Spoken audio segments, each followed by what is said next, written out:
I'm Susan from Tarjac. You may know us as the source for the best camo for your guns and bows, but we do so much more. Our custom work with automotive parts can transform any vehicle, our ATVs, sleds, four-wheelers, motorcycles. We've received national recognition for our work with Orange County Choppers, and we are most proud of our partnership with the future servicemen by providing customized helmets for the Army-Navy game. From the national stage to your favorite hunting ground, it's Tarjac. Hello and welcome to the CNY Business Connection. I'm Jason Weinstein. Coming up on this week's show, why buying and selling a business requires some legal thinking. We'll have some tips for you on how to do just that. Plus the latest in Business Connection Classified, some job postings from around the area, but we'll begin with the latest in business news from around the area. Governor Andrew Cuomo is creating a recovery fund in the wake of Hurricane Irene. Since assessing the storm damage in parts of Schoharie County, Governor Cuomo has developed the $15 million fund to help New York farmers rebuild. He says the state's agriculture has been severely damaged, and the farming industry is an important part of New York's economy. Farmers who need help today, literally feeding animals. Their feed stock was destroyed. The farm isn't producing income. They have bills to pay, they have loans, and they need money today.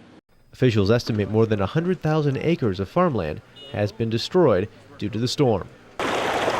Gill Stream looks peaceful now, but by Sunday at 2 o'clock, it was flowing over. Dudek Farm and Deposit is just one of many that experienced flooding and damage while in the path of Tropical Storm Irene. We were on the verge of having a catastrophic conditions if we'd have kept getting more rain. So. Brad Decker says his family's farm was lucky. Only a couple inches of water in the barn, and only about 20% of his crops will be affected. All the stubble and debris. Decker says the biggest damage he's experienced from this storm is that the wind has blown down his crops, and this silt from the water that could damage much more than just his corn. The silt is going to dull all your knives. Then when you go to chop it, it chops the knives on the chopper. And you can add Decker's hay to that list too. When silt gets into it, the domino effect continues. It's not so good for the stomach on cows. It's apt to create mold for horses if they eat silt-ridden hay. So it's a problem all the way around. Water washed away soil from corn stalks, and wind blew them down, adding insult to injury of a season that started with a very wet spring. One of those years that you just grin and bear it. Which is exactly what Decker will do, hoping for a better crop next year. Yesterday's tropical storm had those in the flood-prone area of Conklin worried about their property, but were thankful when the river crested just below a level that could have caused some serious damage. Well, the river wasn't too bad compared to 06. 06 we had obviously the big flood in Conklin. In this one, it wasn't anything different than we'd have in a normal spring. Although Irene's damage wasn't as extensive as what the southern tier saw back in 2006, homeowners who choose protection err on the side of caution. Woodcrest Way was one of the hardest hit places from the floods of 2006. At the time, Stephen Martin had no flood insurance and was forced to take out a second mortgage on his house to cover the damages. He's had flood insurance ever since and offers this advice. I would say it's very important, but you have to read your policies, because our policy states anything we can get out of our basement, we have to get out. Anything that can be carried out, we have to move to the upper floor. And then if the upper floor floods, then they cover everything. State Farm agent Mark Anderson says the majority of claims made from Irene were wind damage related and minor flooding to basements. He recommends the first steps you should take if you experience flooding is to contact your insurance agent right away without delay. Take photos of the damage before you start to clean up anything and try to make temporary repairs. Don't attempt anything permanent until an adjuster visits. Anderson also recommends to save the receipts from any temporary repairs and ask your agent what documents you will need to make a claim. Definitely we want everybody to know that it's available, and that it's more peace of mind to protect yourself, and hopefully you never need it. Makes me feel a little bit more comfortable when it rains. The Better Business Bureau is warning area residents of fly-by-night storm chasers. Make sure that any charities or relief agencies you donate to are legitimate.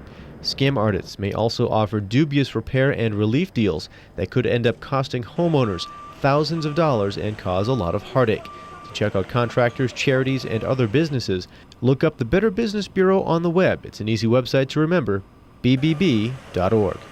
Members of Governor Cuomo's new Regional Economic Council were chatting with the public. It was at a community forum at the BU Downtown Center.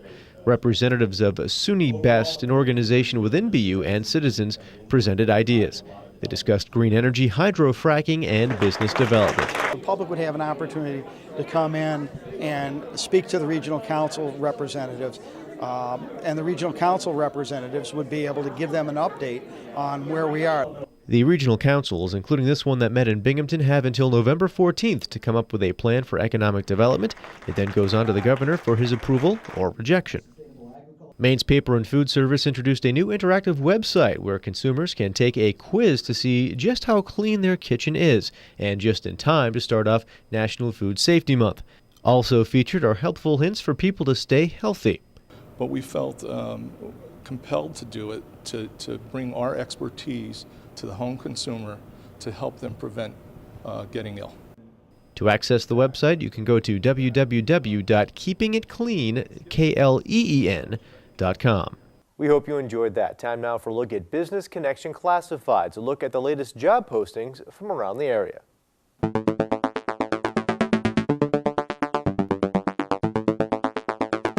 In collaboration with the Rural Health Network of South Central New York, AVRE will be interviewing candidates for a low vision clinic access specialist. This position will connect persons with sustained vision loss to the Low Vision Center at AVRE and work with area eye care practices to integrate low vision services into standard eye care treatment for such persons.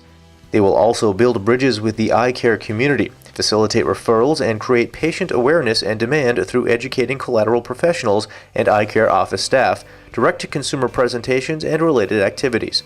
For more information and to apply online, visit the RHSC website and view AmeriCorps positions. The Association for Visual Rehabilitation and Employment is looking for a manager of new business opportunities. This person would be responsible for identifying new AVRE products and services which have the potential to grow employment opportunities for people who are blind or visually impaired. Products and/or services identified must enhance both the mission and profitability of AVRE. The position has a focus on enhancing federal and state government business, but commercial opportunity development is also expected. Some business travel will be necessary to perform the essential functions of the position. Please send your resume to Kevin Berger's attention at AVRE, 174 Court Street, Binghamton, New York, 13901. You can fax your resume to Kevin at 607-771-8045 or email kberger@avreus.org. As business grows, AVRE continues to create good jobs for legally blind individuals in various manufacturing, assembly, and packaging departments. These positions range from entry-level assembly and manufacturing to machine operators. AVRE offers competitive wages and benefits. Interested legally blind individuals should contact Kevin Berger, Accounting and Human Resources Manager, at 607-724-2428 or email him at avreinfo@avreus.org. And for more on those job postings, you can go to bizconnecttv.com/jobs and follow us on Twitter at bizconnecttv. We'll take a break, but when we come back, buying and selling a business, some tips you need to look out for from the law offices of John G. Dowd, plus why tapping into your personal network is critical for business success.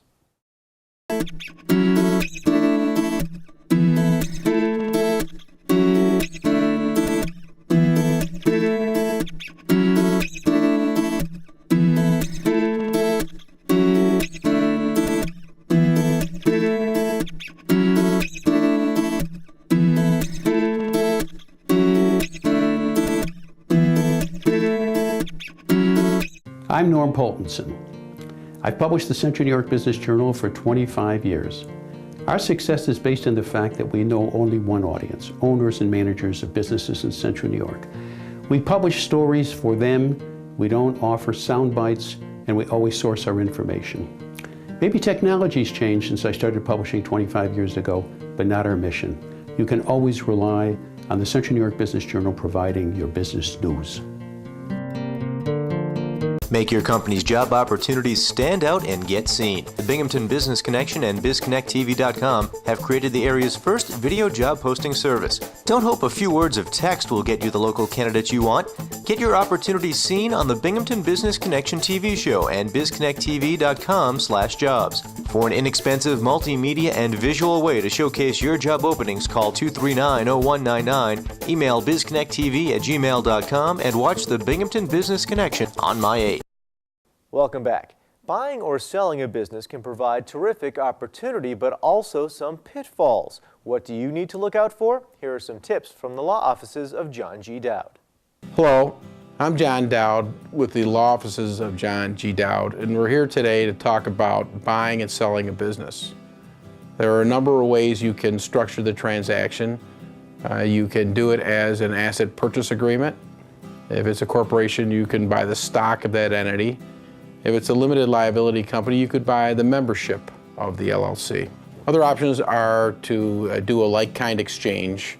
Sometimes people will buy the stock but make a tax election to treat it as an asset purchase agreement.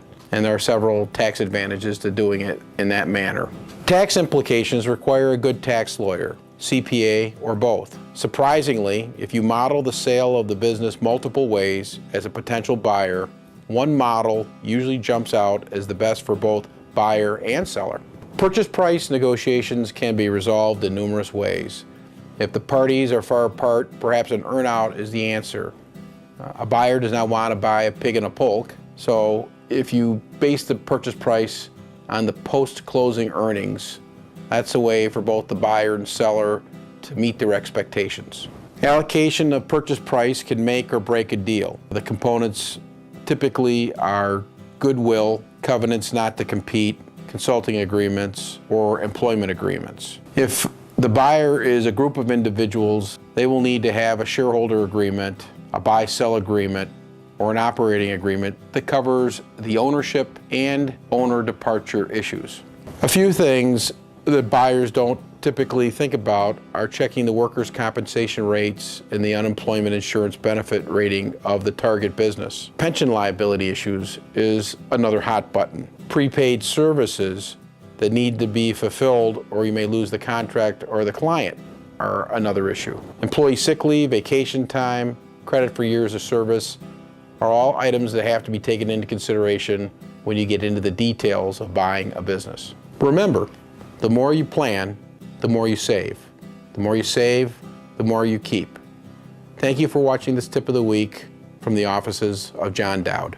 Our thanks to John for that. Time now to turn things over to our friends at Prendismo.com, partnering with entrepreneurs for success. And this week's bit of business wisdom from someone who has lived it, why tapping into your personal network is critical for business success. Your network is critical because the longer you stay in your career, the sooner you're going to see that it is such a small circle of people in that particular industry. So you definitely never want to burn bridges. There's just really no reason to go out on a bad note. Even if you're leaving a job or you're leaving a company and your coworkers are disappointed or they really want you to stay, try your best to stay connected all the way through. Don't just kind of check out on your work and leave things a mess. Stay committed all the way through till your last day, and go around to the people that you worked with and let them know that you had a good time working with them while you were there, and see what you can do to end things on a good note. Another thing about networks, having gone back to get a second degree, one of the best things about having an MBA from Columbia Business School is the network that I have. No matter where I go, if somebody sees that I went to Columbia Business School and they are an alum as well, it's automatically a point to talk about. And it can open up a lot of opportunities and a lot of doors because it's a common ground. Your network really becomes the way that you want to find jobs as you get deeper in your career. When you first start out, you are kind of passively looking for a job. There are jobs out there, and you apply for them, and those are the opportunities that you have. When you get further along in the career, what you really want to be able to do is you want to create opportunities for yourself And one way to create opportunities is to have a strong and deep network in your industry, because these people can, they can vouch for you, they can alert you to opportunities, or you can go to them and you can say, I'm really looking for something like this. Do you know of anything like that? And that is how you start to create opportunities for yourself when you're further along in your career. And that does it for this episode of the CNY Business Connection. Thank you very much for joining us. Until next time, I'm Jason Weinstein. Have a good one.